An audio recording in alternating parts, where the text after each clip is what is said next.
Saudações, Dux e duquesas tricolores. Aqui quem fala é Duque Tricolor para mais um análise da FluPress. Para quem não sabe, eu faço essas análises sempre da FluPress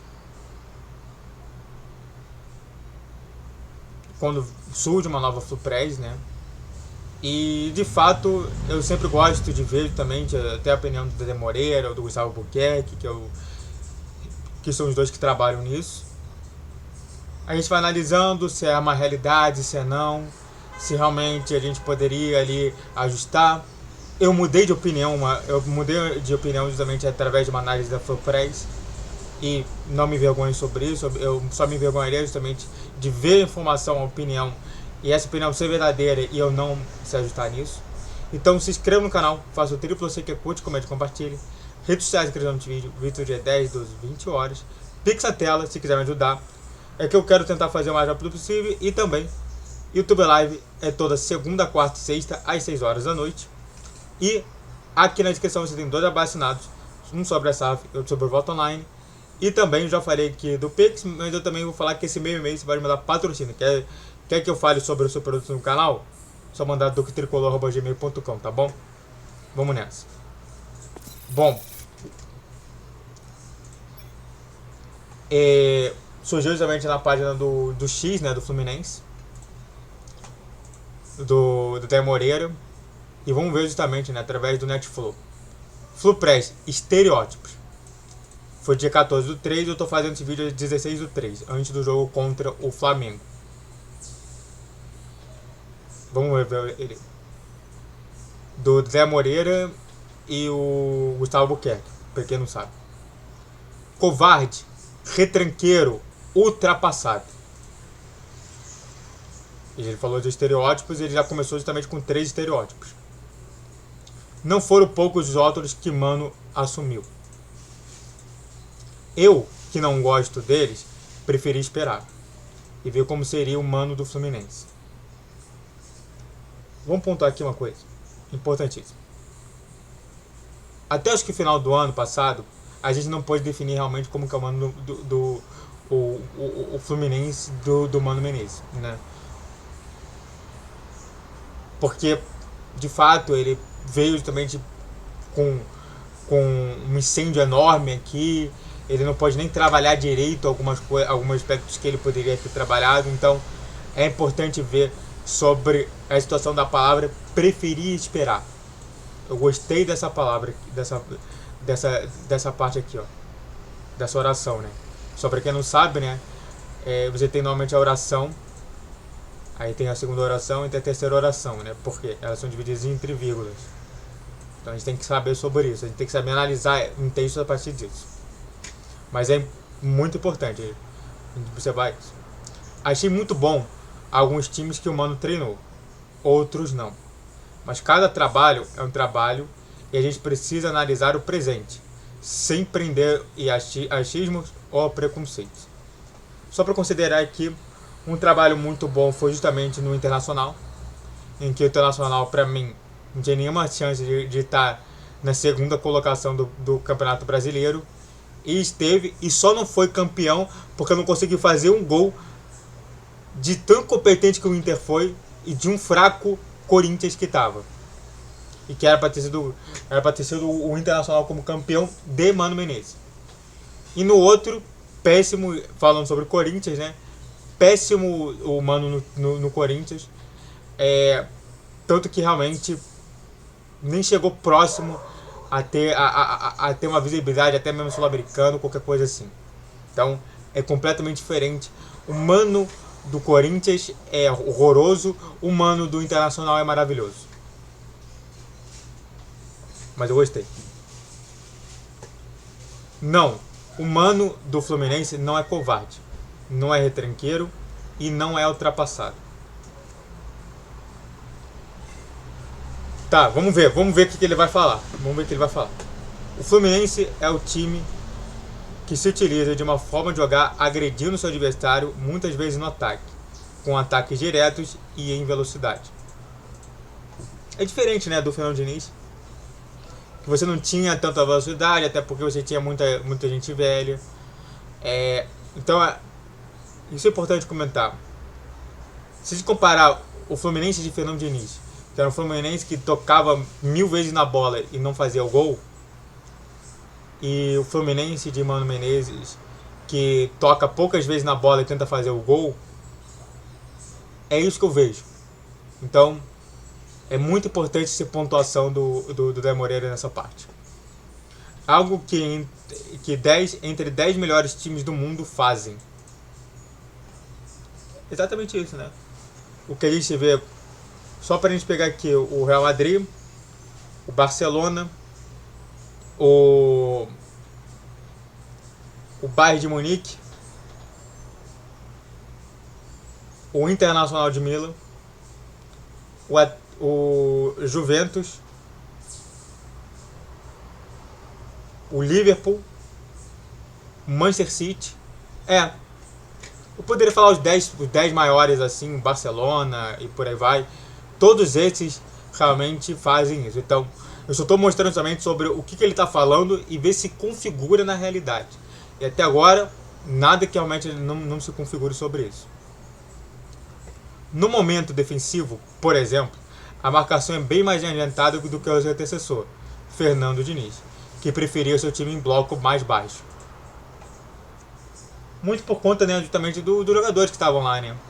Você tinha o Felipe Melo, que não conseguia ganhar na velocidade, mas conseguia ganhar na impulsão. Enquanto isso, por exemplo, se fosse para um contra-ataque rápido, só o Nino conseguia pegar na bola. Isso para o Fluminense era muito ruim. Então a gente tem que entender, justamente, aplicar o contexto.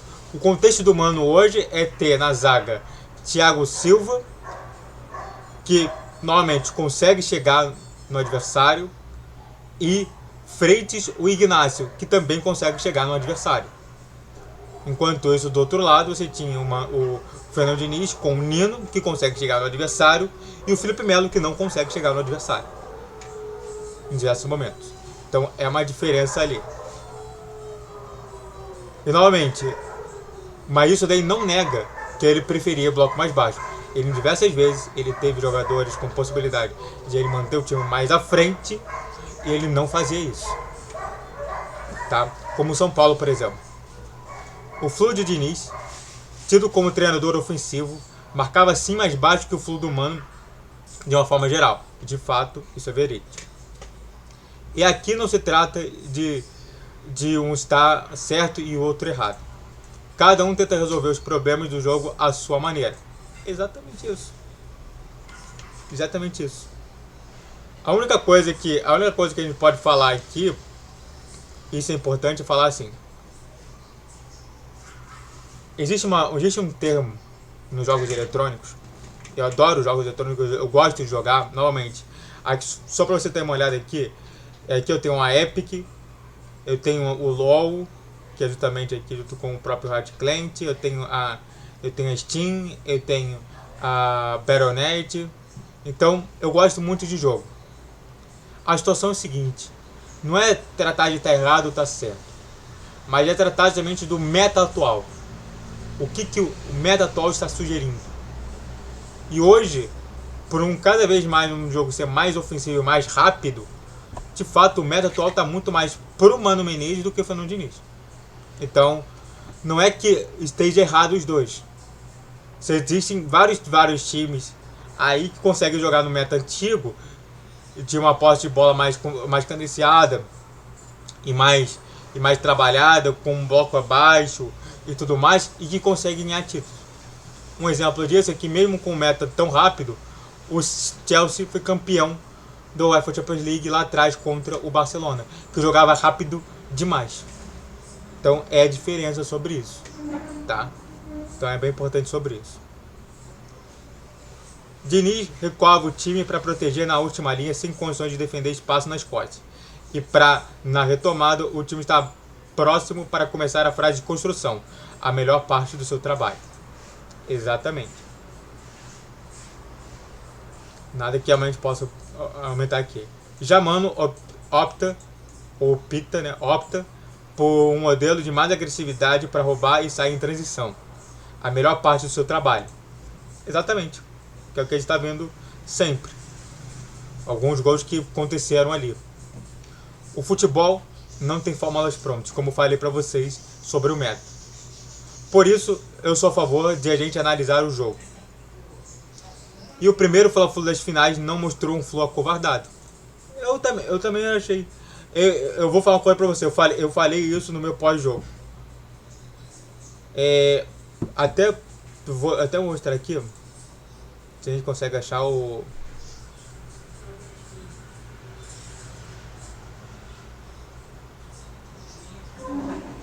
Deixa eu ver aqui uma coisa.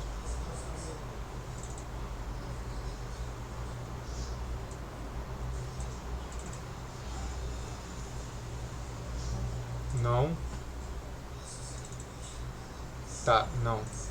Então é no meu... do tricolor normal. Primeira filaníssima. Só pra gente mostrar aqui. Pós-jogo.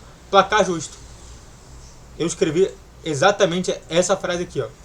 Só pra mostrar pra vocês sobre o que ele falou e o thumbnail que eu postei no canal.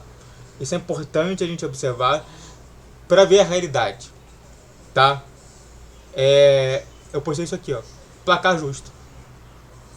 Placar justo. Pra mim não era para ser 2-0, porque eu não acho que não foi um domínio tão grande assim do Flamengo, mas também não foi justamente pro Flamengo perder. O Flamengo deveria ter vencido esse jogo e venceu. Então, mas é muito por conta disso.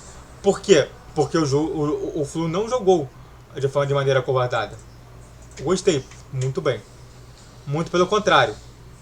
O Fluminense manteve seu modelo de tentar pressionar mais à frente, mesmo diante do Flamengo, que recentemente aplicou uma surra na final da Copa do Brasil, quando foi instado a sair desse tipo de marcação. Exatamente. Olha só, hein? O Fla faz isso muito bem. Rossi sabe jogar. Léo Pereira e Ortiz sabem jogar.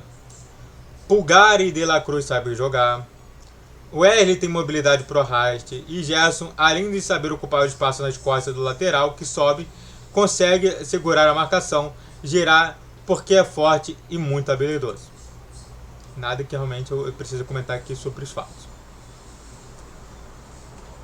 Então vou ver aqui o meu vídeo. 12 minutos, para tu ver só a situação que era grande. Mas o Flu persistiu, buscou, sofreu em algumas oportunidades, mas não abandonou sua forma de jogar. Isso é coragem. E eu gostei, tá? Quando a gente se debruça sobre a estatística desse jogo, quando aguça o olhar deixando ele de lado para algo pré-determinado, a gente vai notar um jogo muito equilibrado, em que a vitória do Fla foi construída no detalhe. Eu nem acho que foi no detalhe, tá? Não foi detalhes. Pra mim foi ao todo, não foi detalhe. Detalhe normalmente você pensa um ponto, não foi, tá? Mas é somente uma discussão sobre uma visão psicológica sobre isso.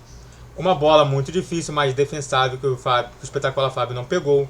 Um gol cara a cara perdido pelo Ares. E o outro na pequena área do fim do jogo. Os erros seguidos do Ignacio na saída de bola no segundo gol do Fla fizeram a diferença. São vários detalhes desse, mais alguns outros que ele não mencionou. E que não viraram grandes jogadas, mas que mostrou justamente que era superior ao Flamengo. Tá? Não foi um bom jogo do Fluminense, e é preciso admitir. Mas também não foi um bom jogo do Flamengo. Por isso, ganhou quem não errou, ou quem errou menos, se preferirem. Eu concordo, eu acho que até teve alguns erros do Flamengo que pra mim a gente não vê muito, e o Felipe Luiz cobra sobre isso. Flamengo é favorito. Aliás, desde que a implosão do Clube dos 13 se deu e o futebol brasileiro foi projetado para ter 2 ou 3 gigantes em detrimento do 12, o Flamengo sempre será favorito contra qualquer clube. Exatamente.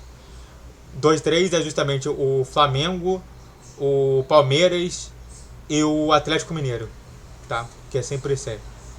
Mas em campo não mostrou essa superioridade que é tão evidente no papel. Isso é mérito do Fluminense. O Fluminense, que teve brilho, foi organizado, manteve sua forma de jogar, melhorou muito com as mexidas no segundo tempo, que vinha sendo bem complicado, apesar de um banco com menos opções. Acho que até tem mais opções o Fluminense do que o Flamengo. O Flamengo terminou o jogo nas cordas, torcendo para acabar. Quem disse que não teria jogo errou, teve e muito. O Flu precisa melhorar para ser campeão, o Fla também. Está aberto. Não discordo em nada sobre isso. Tabelinho, contusão do Fênix, mata uma das principais jogadas do time, que é a profundidade que ele dá. Não há substituto, René é piada, complicou demais sem o menino que está voando. Não tem discordância sobre isso.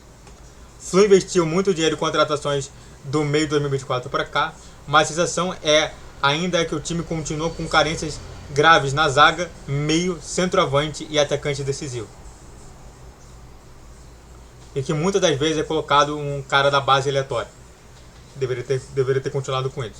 E por fim, imagine um treinador com rótulo de ofensivo jogar com 6 jogos de mata-mata contra o Flamengo e em 5 desses jogos o seu time não fez nenhum gol.